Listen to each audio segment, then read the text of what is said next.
Alright guys, welcome back to my channel. Um, Unfortunately, yesterday we wrapped up a bit too early. So we forgot a major important part of chapter 4, which is the vehicle system, which is a tire. The tires, guys, are a critical part of the rig.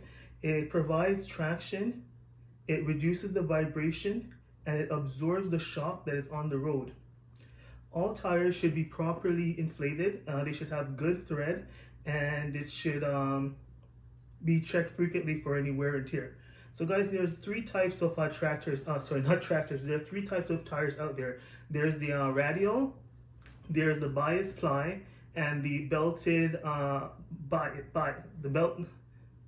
belted ply. So these are the three tires out there. Here's a picture of all three.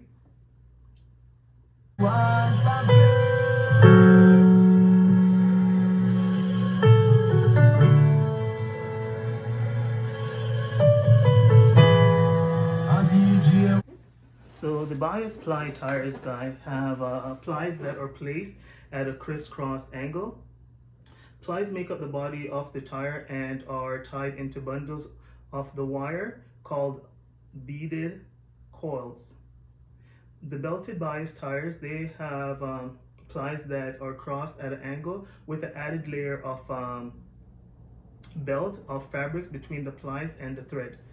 The belt makes the thread more rigid, and in the radial tires, they have a number of belts, and their construction means the sidewalls have less flex and less friction, which requires less horsepower and it saves on fuel.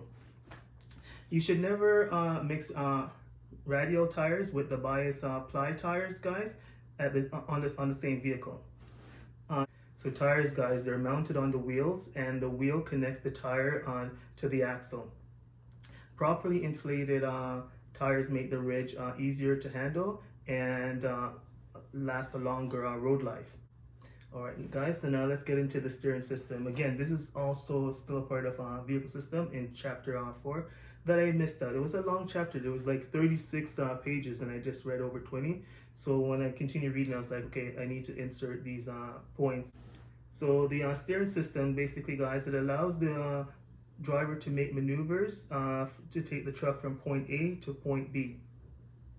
The beginning part of the steering system is the steering wheel, which is connected to the steering column. When the steering wheel turns, the steering column also turns in that same direction, guys.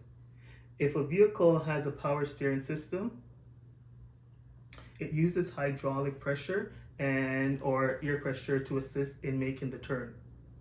Power steering provides greater control of the rig, and less physical effort is needed from the driver.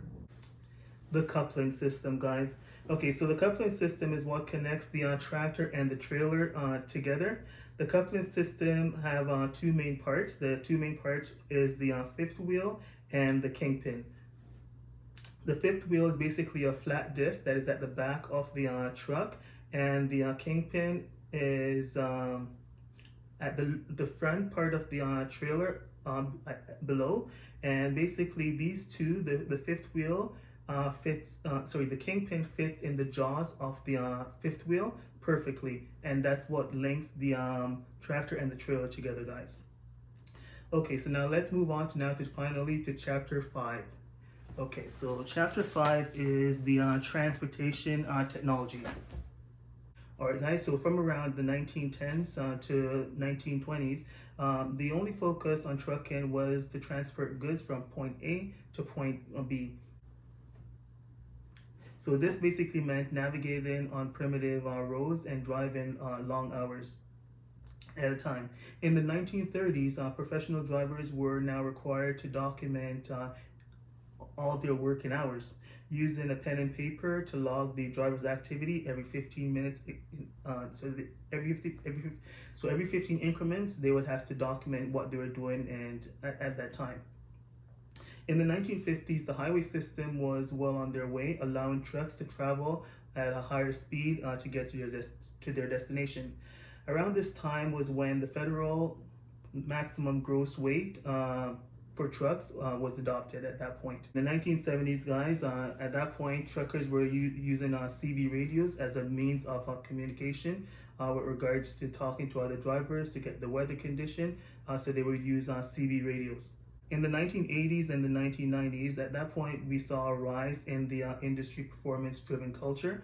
The industry was taking a closer look at the driver's performance, the vehicle performance, the idle time, the time to deliver the goods, and compliance performance. So by the end of the 1980s, guys, technology advances improve efficiency with the onboard computers in the tractor trailers, making it much easier for the drivers to complete and submit their logs. Plan schedule loads, send and receive emails. In 1988, the Federal Highway Administration allowed certain electronic onboard recording device for drivers to record their on-duty status. In the 2000, cell phone towers, satellite-based relay and Wi-Fi was at the forefront of the North American trucking industry. Drivers were able to instantly submit data. Global Positioning System, which is called, otherwise known as GPS, it made routing and scheduling a lot more easier. From 2010 and beyond, technology just began to advance. So many major carriers, they equip their fleets with Qualcomm Mobile Fleet Management System. In 1988, the Qualcomm introduced satellite-based messaging service used in the trucking industry to manage fleet and develop solutions to improve operation. So Qualcomm in-cab scanning provides carrier comprehensive document management solution that enables enhanced customer satisfaction and improves productivity and reduces operating expense. In-cab navigation, it gives the driver turn-by-turn directions and help improve the bottom line. Electronic payment, guys. So Comdata, they offer integrated financial solutions that are changing the way companies manage data, pay their employees, process transaction, and manage spending. For about 4 decades, Comdata has been the forefront of payment innovation, developing the concept of electronic payment. In 1969, Comdata introduced ComCheck, a paper draft. This was the first specialized form of payment to transfer money and information over the road safely, guys. The Comdata Fleet Card is an easy-to-use card, guys. The card allows fleet managers to monitor spending at an individual level and set purchasing limits and track the spending patterns. Electronic payment, like credit cards, were honored by truck stops and service centers. Communications. Okay, so now many companies, they provide their drivers with laptop computers as a means of communication. The laptop is used to schedule loads again, as I mentioned before, plan trips, get up to the minute reports on the road condition. Today, in today's society, all professional drivers carry either a company or a personal cell phone to keep in touch either with dispatch, families, or even in emergency situation. Effective on January the 3rd, 2012, the Federal Motor Carrier Safety Administration, they issued a new rule banning the use of handheld cell phones while operating a vehicle. Pagers and walkie-talkies were other forms of communication back then in the trucking industry. Today, now it's taken over by iPhones. So the iPhone, it accesses a wide range of applications such as emails, such as corporate data, voice, SMS messages, web-based information, and a whole lot more. So just an FYI, guys, before we wrap up this chapter, some motor carriers would use GPS system technology as a way of monitoring the drivers and their hours of service. Driver log auditing service electronically maintain driver's log.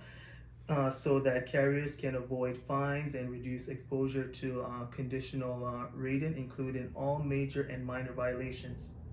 The fleet submit driver's log, including fueling, road inspection, and random drug tests information, and access any needed data within 48 hours over the internet.